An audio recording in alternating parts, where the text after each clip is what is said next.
네, 안녕하세요. 박우식의 잡토크. 이번에는 지난 편에 이어서, 오자영 대표님을 모시고, 이제 직장인들 이직 고민하시는 분들 상당히 많이 계시는 것 같아요. 네. 그죠? 그리고 이직 노하우, 성공적 이직을 위한 그런 팁에 대해서 좀 알아보는 시간을 갖도록 하겠습니다. 대표님, 이 편에도, 출연해 주셔서 감사합니다. 예. 네, 감사합니다. 예. 갑자기 웃으셔가지고, 갑자기 웃으셔가지고, 이제 당황스러워. 네. 예. 이 대표님 이제 우리 1편에서는 헤드헌터란 직업에 대해서 네. 자세하게 좀 설명을 해주셨고, 네. 이제 헤드헌터란 직업이 결국은 직장인들의 이직을 돕는 그런 이제 분이라고 좀 이해를 하면 굉장히 쉬울 것 같은데요. 네. 많은 분들 이직을 도우셨을 것 같은데, 직장인들 이직을 고민하시는 분들이 어떤 준비들을 평소에 이렇게 하면은 실제로 이직할 때 도움이 될까요? 네. 대표님 많이 이제 경험이 있으시니까. 네. 우선 저는 여름 휴가 가기 전에 각 명절을 앞두고 한 번씩 이력서를 버전업하는 것을 추천드립니다. 보통 한 회사 3년 정도 있다가 이직을 하시는 분들은 예. 3년 동안 진짜 일 많이 했는데 이러는데 막상 기억을 잘 못하세요. 그래서- 그런 얘기죠. 네. 그래서 꼭 추석과 그러니까 설날 두 번 있잖아요. 예. 그때 한번 뭐 일기도 다시 쓰듯이 이력서도 한번 음. 버전을 좀 바꾸고 음. 바꿔놓고 이거를 그냥 꾸준히 일기 쓰듯이 이력서도 계속적으로 업그레이드를 시키는 것을 저는 추천드립니다. 네. 네, 진짜 이건 중요한 말씀이신 것 같고요. 그러면 이제 많은 이제 그 직장인 분들이 궁금해하는 것 중에 하나가 네. 요즘은 이제 헤드헌터를 통한 이직이 많이 일반화됐지만 네. 그 헤드헌터를 통한 이직이 자기한테 어떤 메리트가 있는지에 대해서 궁금해하시는 분들이 많이 계시는 것 같아요. 네. 헤드헌터를 통한 이직이 어떤 좀 메리트가 있을까요? 장점이 있을까요? 장점이 분명히 있죠. 우선 피드백을 잘 받을 수 있으니까요. 전문가의 피드백. 그러니까 본인이 직접 그 회사 홈페이지에서 지원하시는 분이 있고요. 그 다음에 헤드헌터 통해서 지원하시는 분이 있는데 헤드헌터 지원하시는 분이 훨씬 유리한 게 정보력이 훨씬 많이 있어요. 그 회사에 우선 그 회사 팀이 몇 명이고 거기서 야근을 하는지 그 회사 최근에 어떤 것들이 있는지 그런 이슈까지도 물어보면 헤드헌터분이 가르쳐주시고 어떤 질문이 주로 나오는지 여기 2차 면접 때 굉장히 무서운 분이 나오는지 아니면은 2차 면접 때 갑자기 6명이 오늘 면접관으로 나오시는지 아니면 숙제가 어떤 식으로 숙제가 나오고 뭐를 중점적으로 보시는지 이런 정보들을 헤드헌터 분이 다 옆에서 알려주시니까 무언가를 결정하고 준비하는데 굉장히 좀 편안하고 꼼꼼하게 준비하실 수 있잖아요. 그런 것들 정보력 싸움에서는 훨씬 도움이 되고 특히 연봉 협상할 때 굉장히 매끄럽게 보통 재판도 다 변호사분이 대신 말하는 게 더 신뢰도 있듯이 가운데에서 헤드헌터 분이 이분은 이런 본인이 실컷 연봉 협상할 때 회사랑 첨예하게 대립하면 나중에 입사하고 나서 약간 껄끄러워지잖아요. 근데 그런 것도 가운데에서 헤드헌터 분이 훨씬 좀 잘 조율을 해주시죠. 그러니까 그런 부분에 있어서 이제 든든한 아군이 생기는 거니까 사실 전문가와 같이 연합 합동 작전을 할 수 있는 거예요. 그렇다면 똑같은 포지션에 똑같은 회사를 들어간다면 어떤 게 더 유리하겠어요? 아마 저는 그래서 헤드헌터 분들을 많이 활용하실 수 있으면 더 좋을 거라고 추천드립니다. 딱 이해가 바로 되네요. 네. 대표님 말씀 네. 들으니까. 그럼 요즘은 이제 저도 이제 직장에 다니는 제 지인분들 얘기 들어보면 정말 헤드헌터들한테 연락이 자주 온다 이런 분들도 계시고. 인재시군요. 네. 주변에 계신 분들이. 그런가요? 네. 그러니까 이제 그런 친구들이 이제 하는 하소연이 뭐냐면 과연 좀 너무 이렇게 어떤 헤드헌터를 좀 신뢰해야 되고 어떤 헤드헌터는 좀 피해야 되는지 이런 걸 좀 판단을 좀 잘 못하겠다 이런 얘기를 좀 하시는 경우가 있더라고요. 저희 거의 1급 비밀 아닐까요? 헤드헌터 분들이 우리나라에 8,000명이나 있는데. 저는 만약에 제 이제 동생이 헤드헌터를 통해서 옮길 때 여러 명이 연락이 왔다라고 한다면 저는 그러니까 공개되지 않은 회사의 그 내밀한 정보를 물어보고 거기에 빨리 회신이 오는 사람을 컨택을 하라고 얘기하겠습니다. 그러니까 예를 들면 내가 가는 부서의 정확한 명칭과 거기에 팀장이 나이가 몇 살인가요? 뭐 이런 거, 팀장의 성별 이런 걸 물어봤을 때 대답을 해줄 수 있는 헤드헌터라면 그 회사랑 그 회사 인사팀이랑 굉장히 스킨십이 좋은 분이겠죠. 그 얘기는 그 회사에 대한 다양한 어떤 컨피덴셜한 정보뿐만이 아니라 외부에 공개되지 않은 그런 정보들을 많이 갖고 있을 거고 혹은 그 회사에 입사시킨 분이 많을 확률이 큽니다.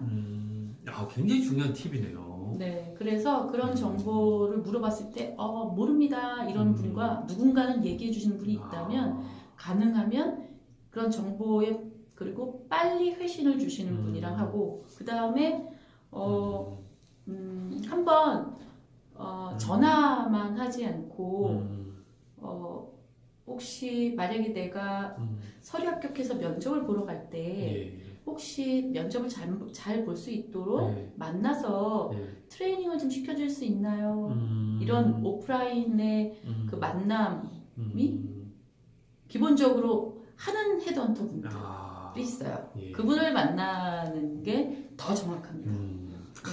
물리적인 시간까지도 활용을 해서 그 후보자한테 딱 맞는 일대일 맞춤 그 면접 컨설팅을 해주실 거 아니에요. 직접 만나면. 그런 분들은 이 회사는 이러니까 넥타이 매치는 안 되고요.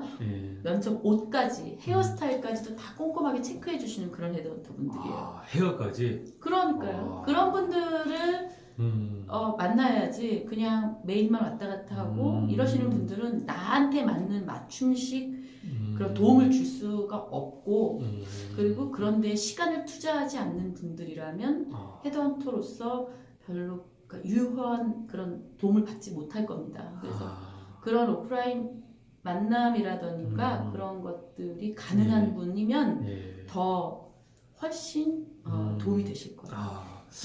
이것도 정말 꼭 그 직장인분들이 알아두시면 좋을 만한 그런 팁인 것 같고요.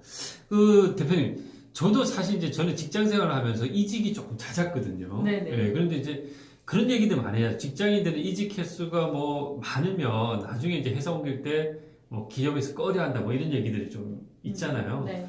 직장님이 그 대표님이 보셨을 때 직장인들의 적정 이직 횟수 어떻게 보세요? 또 이직이 잦은 분들에 대한 기업의 선호도가 또 어떤 것 같으세요? 그렇죠.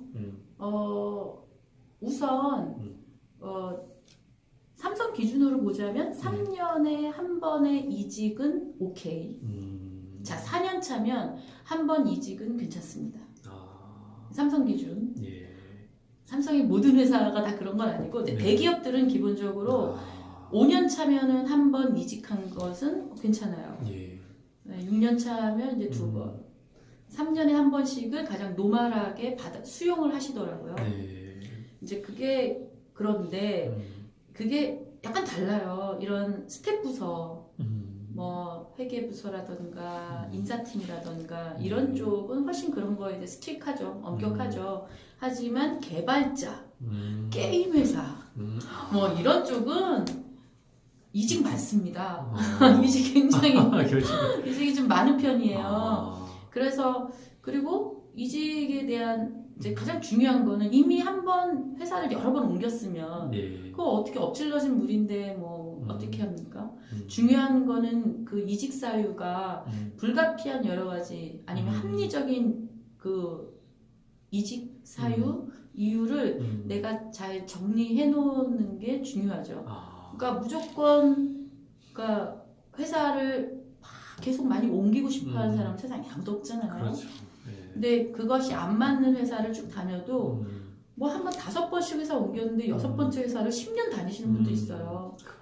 그러니까 그런 것들에 대해서는 이제 인사팀, 그러니까 그분의 성실성을 판단하는 척도로 이직 횟수를 얘기를 많이 하시는데 이제 요즘에 특히 IT 기업 같은 경우에는 좀 더 그걸 바라보는 기준이 많이 완화된 상태에 있어서 최근에는 점점 좀 좋아지고 있는 것 같아요. 그런데 이직 사유에 대해서 어쨌든 이게 뭐 경영 악화, 뭐 내지는 뭐 여러 가지 이유에 대해서 좀 명확하고 클리어한 이유들을 정리해 놓는 것이면 훨씬 도움이 되실 거예요. 그게 이직 사유에 대한 설명들이 굉장히 중요하겠네요. 그렇죠. 양쪽이 다 납득을 할 수 있는 게 좋고요. 단 그 회사에서 굉장히 많이 실망을 하고 나오신 경우라도 그 회사에 대해서 이렇게 부정적인 해석보다는 그렇죠.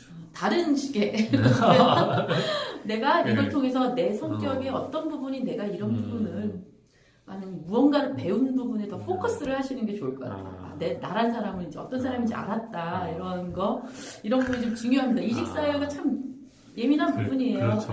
예. 그럼 이제 뭐 대표님도 이제 많은 후보자들을 기업에게 이제 추천을 하시고 이제 하실 텐데 이게 거기서 이제 기업에서도 이제 서류가 통과가 돼야 면접으로 이어지잖아요. 그렇죠. 근데 서류 통과가 잘 되는 분들의 공통점이 뭔가요? 어떻게 이제 분들이 서류 통과 잘 되던가요? 네. 예를 들어 말씀드릴게요. 네. 연애를 하려면 처음에 연애 편지를 보내야지만 얼굴을 볼 수 있잖아요. 옛날 방식이지만 연애 편지를 보내고 그 세대시군요. 연애 편지 세대. 먼저 카톡을 보내요. 우선 만나고 네. 싶으면 그 사람이 누군지를 아는데 모임에서 만났어요. 근데 1대1로 만나야 되잖아요. 그렇죠. 연애를 하려면 1대1로 만나야 어필할 수 있으니까 그러면 카톡을 보내야 될 거 아니에요. 잘 써서 보내야지만 서로 약속도 잡힐 수 있을 거 아니에요. 가장 중요한 첫 번째 단추가 그거랑 똑같아요. 내가 첫 번째로 그 찜한 그분께 보내는 첫 카톡이나 첫 편지, 고백의 편지나 둘 다 굉장히 중요하잖아요. 그렇죠. 이력서도 굉장히 중요합니다. 우선 만나서 면접 보기 전에 나에게 기회를 주는 데 있어서는 이력서, 제가 아까부터 계속 얘기하잖아요. 명절이 되면 설날에 용돈 받을 생각부터 하지 말고 이력서를 한번 정리를 하는 시간을 꼭 가지라고 말씀드렸는데 굉장히 중요해요. 그런데 만약에 편지를 쓰는데 딱 그 사람에게 맞춰서 그 사람 보니까 항상 그분은 굉장히 파스타를 좋아하는 것 같고 보니까 취미가 뭐인 것 같던데 열심히 그분에 대해 조사를 한 내용들을 쓰면서 영화 보는 거 되게 좋아하시던데 이러면 요즘에 영화가 나왔는데 내가 어떤 영화를 봤는데 이러면서 그 사람이 좋아하는 공통점을 찾아가면서 편지를 써야 되는데 행운의 편지처럼 이름도 없고 누가 받아도 되는 그런 편지를 받으면 누가 만나주겠어요? 그렇죠. 지금 이력서에 딱 그 이력서를 봤을 때 귀사는 뭐 이런 거 아무한테나 보낼 수 있는 이력서는 100장 보내느라 다 시간 낭비예요. 그러니까 딱 이 이 회사만을 위한 이력서구나라는 걸 딱 느낄 수가 있어야 됩니다. 내가 연애하고 싶은 사람이 굉장히 장미꽃을 좋아하네. 장미꽃에 대한 얘기 써야죠. 근데 여기에다가 장미꽃 얘기는 하나도 없고 맨날 이게 지금 영희한테 보내는 편지든 죄송합니다. 예. 대표님 바쁘신 분이셔가지고요. 그게 그런 것들에 대해서 커스터마이징을 잘 해서 단 하나의 이력서를 쓰더라도 커스터마이징을 잘 하고 그 회사에 대해서 잘 분석을 해서 그게 너무 중요해요. 우선 저는 이 이력서는 그 다음 B라는 회사에는 안 맞는 딱 이 회사에게 맞는 고유의 이력서를 쓸 줄 아는 게 중요하고요. 그 회사에서 요청하는 자격 요건들이 있어요. 그렇죠? 우리 회사는 이런 사람이 필요하고요. 우리 회사는 뭐 이런 그렇죠. 그 요건들이 내가 그런 경험이 왜 있고 어떤 성과가 있었는지를 거기에다 대입하듯이 이력서에 추가하시는 것들도 굉장히 중요합니다. 그러면 지금 답변의 연장선상에서 특히 이제 경력직으로 이직하시는 분들은 경력 기술서를 작성하잖아요. 네. 그럼 경력 기술서 작성에 어떤 팁이 또 있을까요? 그러면 경력 기술서의 작성은 우선 최신 것부터 쓴다. 옛날 것부터 쓰는 게 아니라 최신 것부터 쓴다. 두 번째, 했던 일은 보다는 그거 했던 일은 누구나 다 쓰죠. 모든 이력서는 내가 했던 일들을 씁니다. 그렇죠. 중요한 건 했던 일을 통해서 내가 했던 성과와 기여한 게 무엇인가라는 그 챕터가 가장 중요합니다. 아, 이거 핵심적이네요. 네, 그래서 한 일은 뭐 그냥 노멀하게 써도 되지만 내가 기여한 부분, 나의 성과, 그 부분을 굉장히 꼼꼼하게 쓰고 그 부분을 어떤 또 객관화시킬 수 있는 뭐 수치가 있다면 네. 그 수치를 쓰고 아니면 내가 입사하기 전과 내가 입사한 이후가 어떻게 달라졌는지 비포 애프터를 쓰든가 이런 것들이 너무 중요해요. 네, 그것이 중요합니다. 나를 기준으로 내가 그 팀에 들어가기 전에 이 회사는 이랬으나 내가 이 일을 한 후에는 이렇게 바뀌었다. 이런 것들을 정리하고 거기서 의미를 발견하고 하는 것들을 강조하는 이력서가 바로 이제 경력자들이 해야 되는 부분이죠. 아, 정말 우리 방송 꼭 보셔야 될 것 같아요. 직장 이직하시는 분들. 그러면 이제 그 서류에서 어쨌든 통과되시면 그 다음에 이제 면접 과정을 거치잖아요. 그렇죠. 면접에 또 팁이 있을까요? 대표님. 면접은 제가 면접만 막 4시간씩 할 수 있거든요, 강의를. 네. 아, 4시간이요? 그렇죠. 보통은 면접 하나에 대한 강의만 4시간씩 하는데 그 면접이랑 회사마다 굉장히 다양한 방식들을 쓰고 있어요. 네. 그러니까 특히 모든 회사들이 똑같은 방식으로 면접을 보지 않잖아요. 그 회사에서 가장 그 어떤 방식으로 면접을 진행하는지에 대한 것들을 많이 조사를 하실 필요가 있어요. 그리고 커뮤니케이션 그러니까 이력서에 있는 내용이 진짜 사실인지 확인하고 그 사람이 업무적인 다른 여러 가지 스킬들과 백그라운드나 실력 검증을 2번째로 하고 세 번째로는 우리 회사에 소프트 랜딩 할 수 있는지 잘 적응할 수 있는지 우리 회사랑 좀 이렇게 잘 맞는 사람인지 이 3가지를 검증을 하잖아요. 그러니까 면접을 준비할 때는 내가 면접관이라고 생각하고 내 이력서를 보면서 예상 질문을 만들어 보시는 것을 추천을 드립니다. 아, 진짜 중요한 말씀을 많이 좀 해주신 것 같아요. 그래서 내가 여기다 이제 만약 이력서에 나의 성과에 내가 들어가고 200% 이상 매출이 성장했습니다. 뭐 이렇게 써 있다면 그런 질문들 나오겠죠. 그렇죠. 200%는 혼자 다 하셨나요? 어떤 방식으로 하셨길래 200%가 됐나요? 어떤 고객사와 어떤 뭐 이런 것들, 뭐 how to, 뭐 outcome, why 이런 것들을 막 물어볼 거예요. 그렇죠. 이런 예상 질문을 만들어 놓고 좀 더 거기에서 내가 어떻게 답할 것인가를 좀 준비를 하는 게 필요합니다. 꼭 우리 방송 많이 봐야 되겠습니다. 우리 직장인분들. 대표님, 그럼 마지막으로 그 어쨌든 이직하시는 분들은 자기가 이제 기존의 기업에서 받던 연봉보다 많이 받기를 원하잖아요. 그렇죠. 그러니까 연봉 협상을 잘 할 수 있는 비법 뭐가 있을까요? 연봉 협상을 잘 할 수 있는 비법은 근거 자료를 많이 만들어 놓는 겁니다.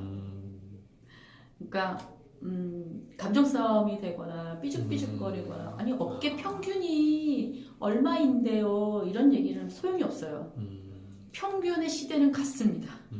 평균의 시대는 같기 때문에 지금은 무슨 얘기를 해야 되냐면 내가 이 회사를 그냥 계속 다니면 내년에 연봉이 몇 프로가 뛸 예정이고 뭐 내지는 내가 이 회사를 여기 옮기지 않고 계속 다니면 요번에 뭐 과장 승진 대상이고 과장이 되면 여기에서 플러스로 직책 수당을 받고 뭐 갑자기 뭐 무슨 수당을 받고 이렇게 늘어나는 것들이 이만큼 있습니다. 그리고 심지어 저는 회사에서 이번에 최우수 직원상을 받았습니다. 그리고 저는 이런 근거 자료들을 같이 쭉 적어서 제가 희망하는 연봉은 거기에서 이제 그 마지노선을 얘기하지 마시고 레인지를 얘기하는 게 좋아요. 제가 희망하는 연봉은 콕 집어 얼마고요가 아니라 지금 저희 최종 연봉에서 뭐 5에서 13%는 뭐 8에서 12% 정도 뭐 이런 식의 그런 식의 점프업을 희망합니다. 뭐 이런 얘기들과 가장 중요한 거는 그런 것을 숫자를 제시하는 게 중요한 게 아니라 그런 연봉을 받으면 저는 그만큼 합당하게 동기부여가 되게 잘 돼서 너무 열심히 일할 수 있을 것 같다라는 나의 의지와 마음을 같이 피력을 하는 게 한 세트예요. 네, 그런 얘기들을 같이 전달을 하면서 네. 연봉 협상을 하시면 좀 도움이 될 것 같아요. 정말 우리 대표님 너무 그 좋은 말씀 많이 해주셔서 정말 감사드리겠습니다. 네. 예, 이 편은 여기서 이제 좀 마치도록 하겠습니다. 네. 예, 감사합니다. 감사합니다.